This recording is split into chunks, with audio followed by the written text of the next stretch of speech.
Welcome to the International Wealth Builders radio show. I am your host, Michelle Estelle, the homebuyer coach here on KCAA Broadcasting Network, channel 1050 AM and 106.5 FM.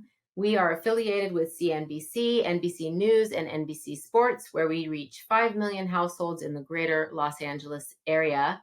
If you missed any of our previous shows, you can watch them on our TV streaming channel distribution on Roku TV, Amazon Fire TV, and the Android app. All you have to do is to subscribe to the Building Solid Foundations channel. Today, I have a great show planned for you. I'm going to review the most common questions I am asked in my profession as a homebuyer coach and a loan originator. We are going to discuss when is a good time to buy a home, if it's a good time to buy a home, something about the interest rates, and a little bit about house prices and where we think the market is going to go for 2023. So a little bit of background on me. I have been a homebuyer coach and mortgage professional for over half my life, more than half my life.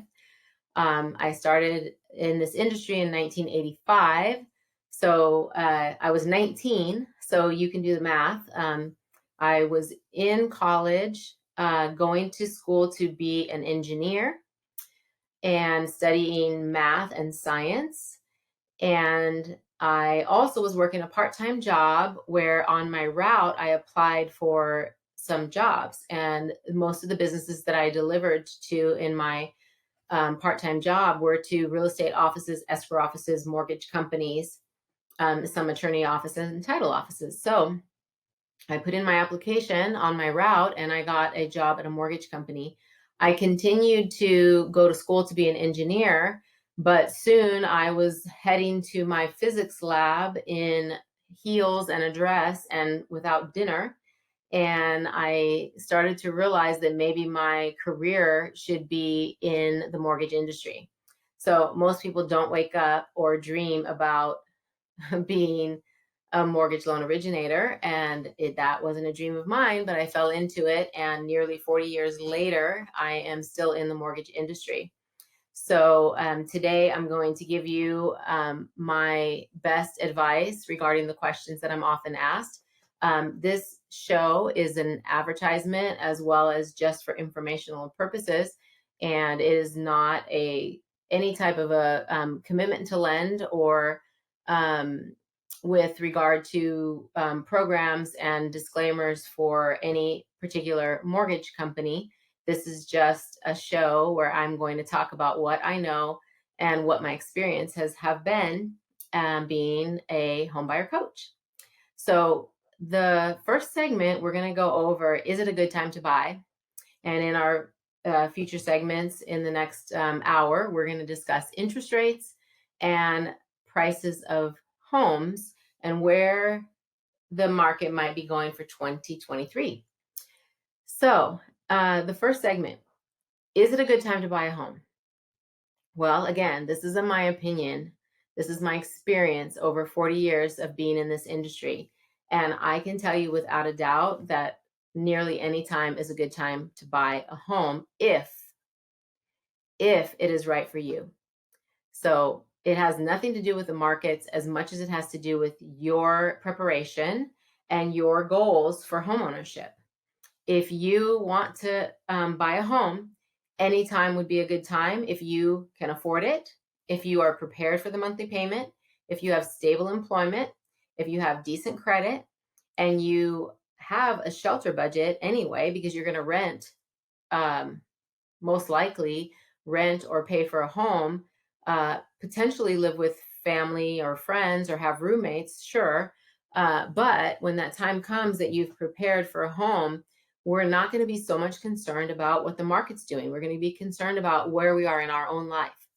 Now, the data behind this on the pro side is that if you look at a 10-year period, if somebody purchases a home and they're going to hold it for, let's say, 7 to 10 years, in that 7 to 10 years, you are going to have up and down.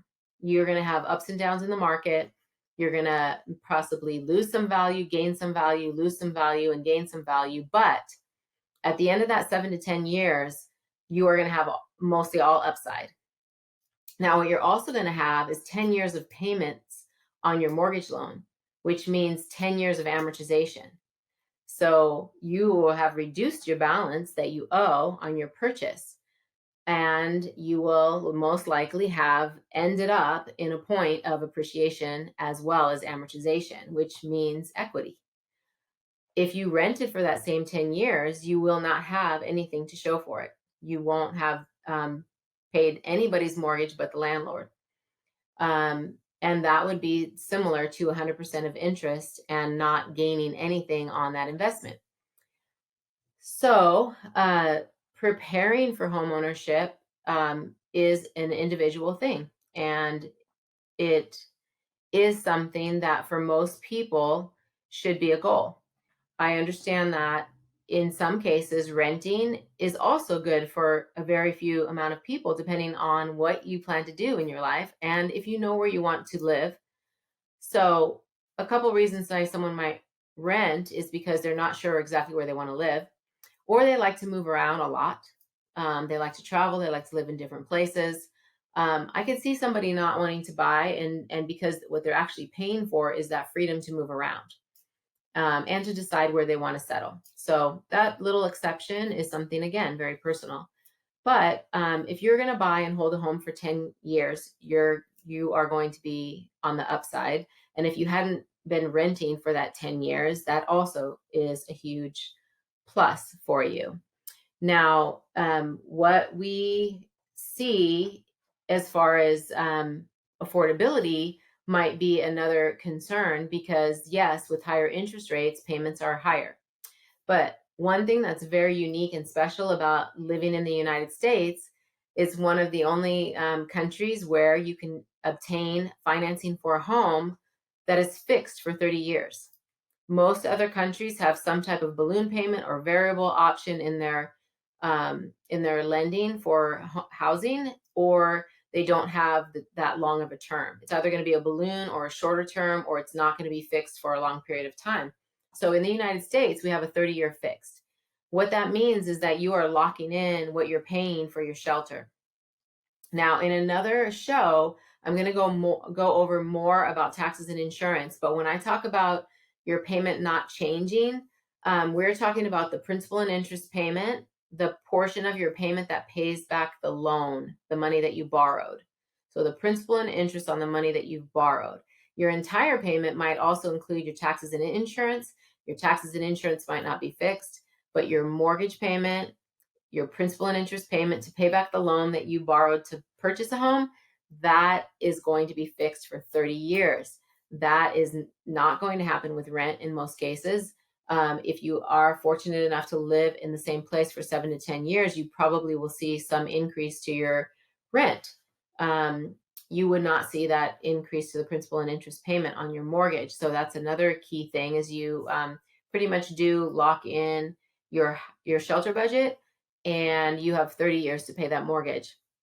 The other benefit is that the way that you buy it, so if you buy it with a higher payment than you would like right now, in the next 10 years, chances are we might see a change in the rates that will offer you an opportunity to benefit from a refinance. Now, you should never buy a home thinking I will refinance, because you don't know that you are going to have an option to refinance that's going to be beneficial to you.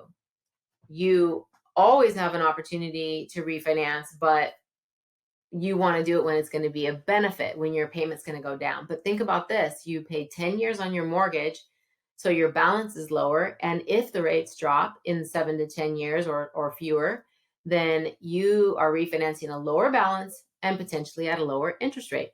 So even though you have to pay some costs to do this, chances are you're going to have a potentially better monthly payment. So you want to be able to afford your payment when you buy. You want to be prepared for that. Don't think about anything else about the market, because think about when it is the best time, when it's quote unquote the best time to do something, who's going to do it? Literally everyone. So that changes the market. Supply and demand, economics 101. When everybody wants something that the seller has, then the seller can set the price. So you don't necessarily want to only look at the time of the market when it's considered to be the best time to buy, because quickly that could change to maybe not the best time to buy. So, in summary, you want to buy a home when the time is right for you. And I always say, don't mention the word wait. You're not waiting to buy, you are preparing to buy. If you're not going to buy a home right now, everything that you do in your budget, in your finances, in your credit should be geared towards that preparation to buy a home when the time is right for you. Not the market, but for you. So, in our next segment, we'll review this a little bit, and then we're going to go over what are the interest rates going to do? That is always the question. Are they going to go up? Are they going to go down? And the funny thing about it is, no matter how low or how high the rates are, I always get asked that same question. So we're going to review that in the next segment. Thank you so much for joining this one, and we'll take a break and we'll be back soon.